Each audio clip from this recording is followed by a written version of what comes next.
गुरु का देखा अति सुहावन, ऐसा कोई है ही नहीं, कोई रूप नहीं है, यानी कोई भी रूप ऐसा नहीं है, चाहे वो स्वर्गलोक में जाओ चाहे वैकुंठ में जाओ और चाहे आप ब्रह्मांड में जाओ, वहां का ऐसा रूप ही ऐसा नहीं है। अति सुहावन कहते लगे उसको, मतलब इतना शोभायमान, इतना सुंदर, इतना खूबसूरत कि उसके बारे में क्या कह सकता है, कैसे वर्णन करेगा, क्योंकि इनके सबके परे। अच्छा, वो रूप ऐसा है कि वो देहियों में नहीं है, उसमें कोई देही नहीं है, ये कोई शरीर न वो लिंग शरीर है न ये है, और न सूक्ष्म है न कारण है, वो विदेह है। जब वो रूप दिखाई दिया तो अति सुंदर, और जो वो रूप है वही सूरत का रूप है, वही सूरत रूप अपना देखते हैं, और मेरा यही रूप है, मैं इतनी सुंदर, उसी में देखती है अपने को, और मैं इतनी सुंदर और इतना सुहावन रूप है। तो असली बात यह है कि जब तिल पर आसन नहीं जमाओगे, दृष्टि नहीं जमाओगे, मन को नहीं रोकोगे, तो आंख नहीं खुलेगी, और आंख नहीं खुलेगी तो गुरु का जब वो दर्शन नहीं होगा, दर्शन, तो आपको शब्द नहीं सुनाई देगा, और शब्द सुनाई देगा तो आपका बर्तन साफ हो जाएगा, घड़ा, तो घड़े की सफाई कर लीजिए आप, वो तो मैल सब साफ करके एक तरफ, सब गंदगी बिल्कुल जैसे धुआं उड़ जाता है ऐसे गंदगी उड़ जाती है, और फिर यही मस्तक, यही हृदय चमकता है दम दम, इसमें बहुत चमक है। सुनते ही अपने प्रकाश को समझ ले तो उसके लिए क्या कम है, तो वो तो फिर गुरु का दर्श दिखाई देता है, तो अति स्वागत, तो रूप है तभी तो दिखा, अगर रूप नहीं होगा तो क्या दिखाई देगा, वही कोई होगा, कुछ चेहरा मोहरा होगा तभी तो दिखाई देता है, तो सूरत ने देखा तब कह रही हो अति स्वागत। आपका चेहरा मोहरा ना हो किसी का, और आपको आपका बच्चा के बच्चा तो हमने देखा नहीं, हमने लड़की नहीं देखी, लड़का नहीं देखा, कोई कहे मैंने पत्नी देखी है, पति नहीं, तो भाई रूप देखे तब तो कहते अंधेरे में कहने का रूप है, दिखाई देता, तो वो दिमाग है, तो दिमाग से दिव्य रूप दिखाई देता है। बोलो बोलो। कमल खिलत सुख पावई भौरा कर प्यार। अब यह है कि वो कमल जो खिल रहा है और सबको लुभा रहा हो, तो सैदल कमल पे, वो तो 3 लोग का वो मालिक है। कहते हैं मन रूपी भौरा कहा कि उसको कमल को देख के लुभा गया, मोहित हो गया, आशिक हो गया, अब वो उसी का हो गया, जहां से आया था वहां ये पहुंच जाएगा, जहां की सूरत वहां जाए। सूरत कोई सैदल कमल से तो ईश्वर के हाथ से तो आई नहीं, सूरत तो आगे से आया, मन आया, तो मन अपने कमल को देख करके लुभा गया, उसको तो अपना आनंद मिल गया, वो तो 3 लोग का मालिक उसके क्या, और सूरत का पीछा छूट जाएगा, तो सूरत जब इसका पीछा छूट तभी निकल जाएगी, और जब तक सूरत इसके दामन में है, इसकी झोली में, तब तक नहीं निकल सकती। तो इंद्रियों के घाट पर सूरत इसकी झोली में कैसे निकलेगी, ये तो जड़ चीजों में फंसा हुआ। अब गुरु ने ऐसी कृपा और दया की कि दोनों को निशान बता दिया, चलो सर, अब उसको देख करके उसको कमल को, वो तो खिला हुआ है, तो लुभा गया, लोग मोहित हो गया, अब उसको और कोई चीज मोहित नहीं कर सकती, ऐसा मोहित हो गया, क्योंकि उसका वहां भंडार है। बोलो। गुरु ज्ञानन पाया है सखी ये न घट ध्यान। वो कहते हैं भाई महापुरुष कि भाई जिन्होंने गुरु का भेद नहीं पाया, गुरु का गोपनीय रास्ता नहीं, तो कहते हैं उनके घटों में, उनके हृदय में अंधेरा है, उनके दिलों में अंधेरा है ही अंधेरा।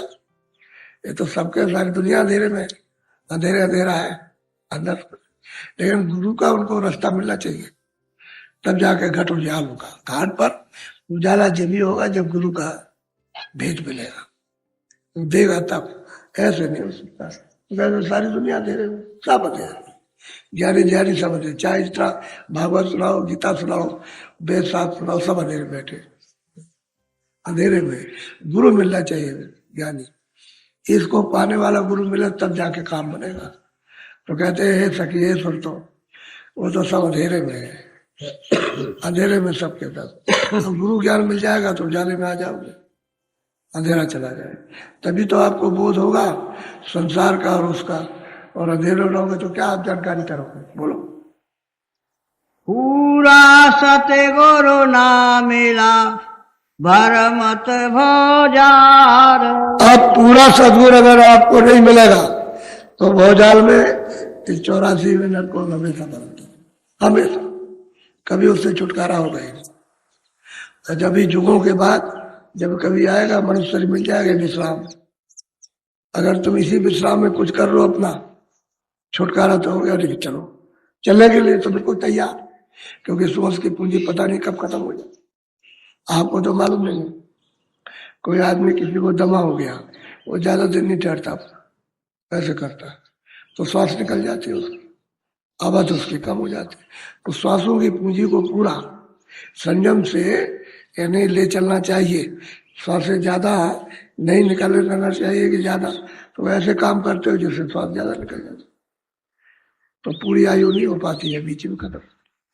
श्वास की पूंजी है तो दम निकल जाए, फिर आगे चले, चलो चलो चलो, चलने का डेरा पूछा और क्या और क्या, चलो चलो चलो चलो चलो चलो, तब तक मतलब यही कहते तब तक विरोध हो गया, चलो बस चलो, तब तक वो कहता है चलो चलो, सब कहते ही चलो चलो चलो। अच्छा जब काम कोई नहीं आएगा, अरे भाई चले जाओ, मर जाओ, तुम किसी के काम के लोग जवाब दे देते। अपने माँ बाप को कहते हैं मर जाए आज ही रात को। मैं आपको बताता हूँ, मैं तो भोगा हुआ हूँ ना, सामने देखता हूँ, और सब तो मर जाए तो अच्छा ही है, ऐसी कृपा कर दिए, इनको खत्म कर दिए। मुझसे कहते तो ये जी का जंजाल छूट गया। अब ये जी का जंजाल है, तुमको पाला पोसा बलबूत दो। अरे बेवकूफ आदमी, इनकी सेवा कर ले, यही तेरे काम आएगा, नहीं तो तू कहता है कि जंजाल है। अब वो कहते हैं इनको जल्दी से खत्म कर दिए। अब खत्म करने के लिए हम आए कि खत्म कर दो। अरे जितने दिन रहे उतने दिन सेवा कर ले, तुमने तुझे पाला पोसा, तेरी सेवा की है, अब तुझे मौका मिला तो कर ले उनकी सेवा। उन्हीं की सेवा से भाव भक्ति आएगी, तब उसको होश होता है, अरे हम तो ये बात समझ नहीं पाए थे। तब प्रार्थना करता है कि नहीं नहीं अब ऐसा कभी नहीं कहेंगे, ऐसा नहीं। वो जानते ही नहीं बातें, सब घटों में अंधेरा है, अज्ञान है। पूरा सतगुरु मिलना चाहिए, वहां पूरे की बात है, अधूरे की बात नहीं है। अधूरा कुछ नहीं करेगा। जिसने सब रास्ता, सब निर्माण जिसने अंतर के देखे और जो चढ़ के जाता आता है वो है पूरा, और घर में अपने पहुंचाए, घर का भेद बताए, पता निशाना दे वहां का, सब तो ठीक है। नहीं बोलो। मैं तो सतगुरु पाइया जाऊं बलिहार। वो प्रेमी सूरत कहती है मैंने तो पूरे सतगुरु पा लिया, मैं तो उन पर बलिहार हूँ, निछावर। अब ये तो नहीं कहा मैं राम पर निछावर हूँ या कृष्ण पर, कहते मुझे तो पूरे सतगुरु मिल गए, जो अभी इसी शरीर में मिल गए, पर पूरा निछावर हूँ, उन पर बलिहार हो गए, उनके सिवाय दूसरा और कोई है ही नहीं है। बोलो। जो चकोर चंदा गाहे रहूं रूप निहार। दृष्टांत देते हैं, थोड़ा दृष्टांत देती है, मैं तो इस प्रकार से इस लोक में रहती हूँ जैसे, यानी चकोर चंद्रमा की तरफ आंख लगा के बैठती है कि कोई स्वाद की बूंद कुछ गिर जाए तो हमारी प्यास चली जाए। तो कहते हैं हम तो चकोर की तरह उस रूप को निहारती रहती, देखती रहती, जो घाट में जो दर्शन दिया है उसे एक सेकंड नहीं छोड़ना, हर वक्त। अब वो सूरत है जिसने देख लिया क्यों छोड़ेगी, हर वक्त 24 घंटे वो सोते उठते बैठते जागते। बोलो। सतगुरु शब्द स्वरूप है रहे और समझा। सदगुरु यानी सब तो हमेशा आता है, कहते हैं शब्द स्वरूप ही है, शब्द रूप ही है। वो अर्थ में, अर्थ कहते हैं आसमान, यानी गगन में वो बसा हुआ है, और गगन में शब्द है, और वास्तव में गगन में बसा, क्योंकि जिसको आपने छोड़ दिया वो तो गगन ही में, आंखों के ऊपर में शब्द छोड़ा, सूरज जैसे ही बैठी है शब्द छोड़ दिया।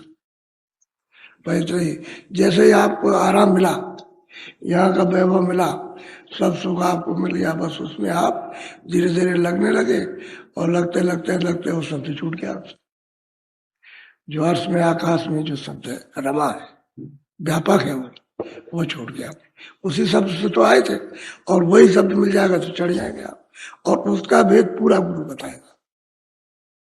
जब तक उस पर निछावर नहीं होंगे और उस पर आशिक नहीं हो जाएंगे, अपना उसको नहीं बना लेंगे, उसके आप नहीं होंगे, तब तक मतलब है जो व्याकरण जो गुरु का शब्द अर्थ में वो नहीं आपको मिलेगा, क्योंकि वो पूरा कोई जानता नहीं उसको।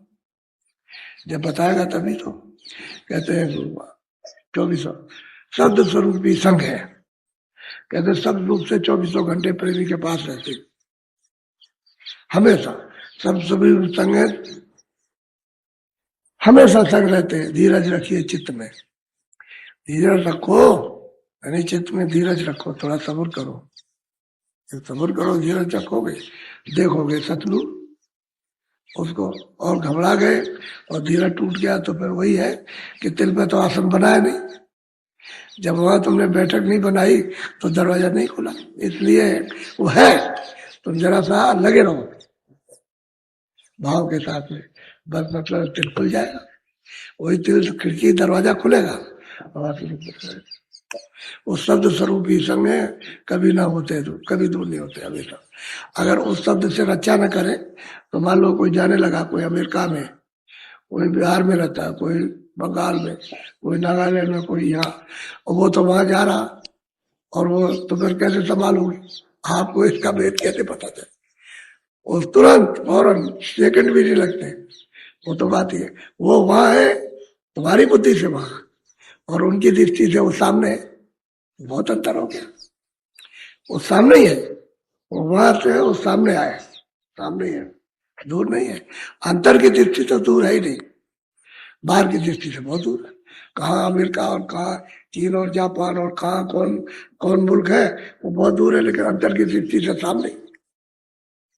इतना अंतर है अंदर की दृष्टि का और बाहर की दृष्टि का। चर्म दृष्टि हो, ज्ञान दृष्टि से रचना तो बिल्कुल सामने है, जड़ दूर नहीं होती। बोलो, इसलिए तुरंत संभाल होती है उसकी, शब्द से फौरन संभाल है। बोलो,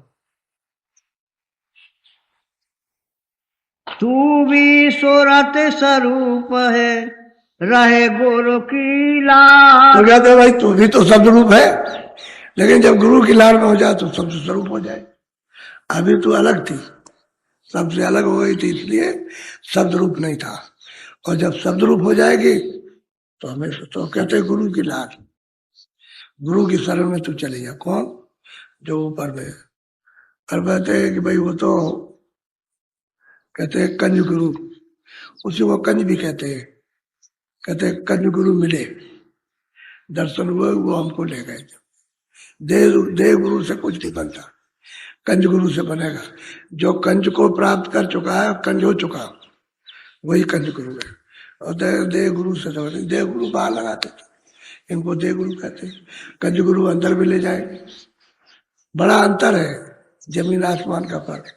ये अंधेरा हो जाना, तो कहते हैं तेरा भी तो शब्द रूप है।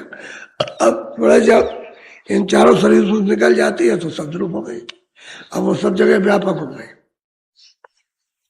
सब जगह व्यापक हो जाती है। इनके अंदर भी व्यापकता है शब्द की, क्योंकि वो पर्दे के अंदर भी वो शब्द है, अंदर भी। फिर उस पर पर्दा पड़ गया, उस पर तो तुम्हारे लिए जज हो गया, उसके लिए तो शब्द है ही। तो शब्द स्वरूप ही संग, तू भी शब्द रूप हो जाए। लेकिन कैसे होगी? गुरु की शरण में, लाल, उनके शब्द सुनने से ही शब्द रूप हो जाएगा। बोलो, नैनन में गुरु रूप है, तू नैन उघार। कहते भाई नेत्रों से तो दिखाई देगा, तो नेत्र को खोल। उघाड़ने का मतलब है खोलना। कहते नेत्र खोल, और जब नेत्र खुलेगा तो गुरु दिखाई देगा। नेत्रों में जब तक दृष्टि नहीं खुलती है तब तक वो चेतन प्रकाशमान गुरु रूप दिखाई नहीं देता। दृष्टि खुलेगी सामने ही है। बोलो, सरवन में गुरु शब्द है, सुने गगन पुकार। अब कहते हैं सूरत में तो सतलोक में भी कान थे, सतलोक में भी आंख थी, और सतलोक में भी नाक थी। ये तीनों चीजें वही थी। अब पर्दा पड़ गया तो तीनों चीजें हैं, आंख भी है, कान भी है, नाक। ये सीधा उसी सूरत से संबंध है। इसका भी संबंध लग रहा है, इसका भी लगता है। जब कोई पर्दा नहीं था तब निकाली थे, तो कहते हैं कि भाई कानों में तो गुरु शब्द है, लेकिन तू बर्तन को साफ कर ले। अपना बर्तन साफ कर जिसमें तूने कूड़ा कचरा भर रखा, और वो श्रवण करने से यानी आवाज को सुनने से साफ हो जाएगा, देखने से साफ हो जाएगा, बर्तन साफ हो जाएगा। बस तू एकदम से उतर जाए तो तेरा रूप उसमें, उसका रूप तुझ में, एक दूसरे का दूसरे का। तुम उसमें देखो, आप देखे, दोनों का दिखाई देता है। यानी मालिक का रूप सूरत में और सूरत का रूप मालिक में। वो अपना रूप देखेगी, वो मालिक। विचित्र खेल है इसका। अब यह है कि जब ही समझ में आता है जब भजन करो, भजन करो तब ध्यान और भजन जब करो तो तीनों चीजें गोपनीय, सुमरन और ध्यान और भजन, ये तीनों चीजें अंदर की गांठ में। सुमरन भी करो सूरत से, और सूरत से ध्यान भी करो, और सूरत से भजन भी करो। तीनों चीजें एक घाटी पर है, और बाहर से करोगे इंद्रियों के घाट से तो नहीं माना जाएगा। इसलिए दरवाजा बताया कि घाट पर बैठ करके इस तरह से देखो और ऐसे सुनो। लेकिन अब टकटकी तो लगानी है सबको। स्थिरता तो वो जो अपनी दृष्टि में चंचलता आ गई उसको तो एकाग्र करना ही है, क्योंकि बेकार ये हुआ सूक्ष्म चीज है, अति सूक्ष्म है, बाहर की दृष्टि से कभी दिखाई नहीं दे सकता। तो अंदर की दृष्टि एकाग्र इसलिए करना कि सूक्ष्म चीज सन्मुख आ जाए, सामने हो, और हम उसको आंख से देख सके। ऐसा ही अब देखो ये सूरज निकल रहा, अभी देखो लाल दिखाई देता है वो सामने, अभी थोड़ी देर में बदला जा रहा। तो महात्मा जो बाहर का कोई प्रमाण होता है, नमूना, उसको एक इशारे में बताते हैं। अब ऐसा सूरज अंदर बहुत बड़ा, ये तो कुछ भी नहीं है, ये तो सूरज निकलता डूबता है, इससे लाखों कितने गुना बड़ा, तो उसका आकाश भी बड़ा होगा।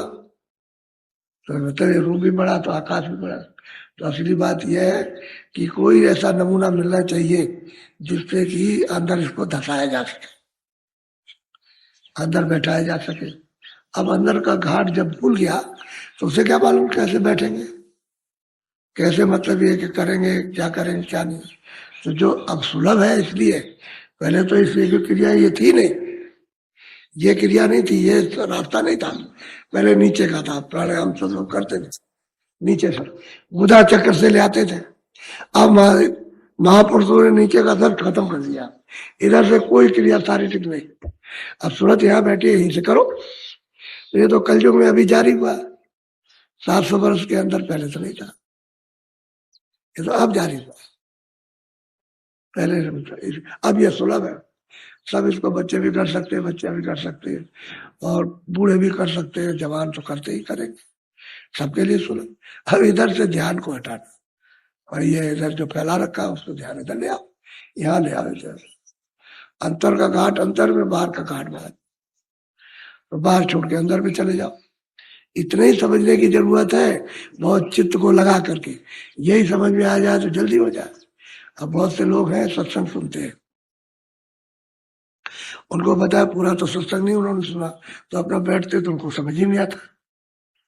तो उनको बैठा बैठा बैठा सुना के बैठा बैठा तब कुछ समय के बाद तो कुछ काल ही करिए सत्संगा, कुछ सत्संग करते करते तब फिर ये भ्रम जाता है कि भाई घाट तो अंदर है, तो हमारा घाट, तब उनको होने लगता है, तब समझने लगते। बोलो बोलो। सतगुर पूरे कह रहे यह मार्ग सार, जो माने भाग्य से तो उतरे पार। कहते सदगुरु पूरे कह रहे हैं कि भाई ये रास्ता अनाथ का सार है। सारा से कहते हैं सच्चा, जहां से तुम आए हो वो रास्ता है। अभी तो हमको पता ही नहीं कि मैं कहां से आया हूं, मालूम नहीं कहां से उतर के आया। ये जो इतनी सृष्टि जिसने बनाई कहां से बनी ये किसी को नहीं मालूम। सब जीव भूले वाले हैं, सबके सब एकदम सब धोखा खा चुके, धोखे में। इसलिए पूरे सदगुरु कह रहे हैं कि हमारा सीधा सच्चा है, सार है, और इसी से जीवों को चलना चाहिए। जितना भी बन सके इसी को करते कर बन जाओगे तो। और दूसरे रास्ते में आपको कुछ मिला नहीं। वो सब रास्ते आसार है।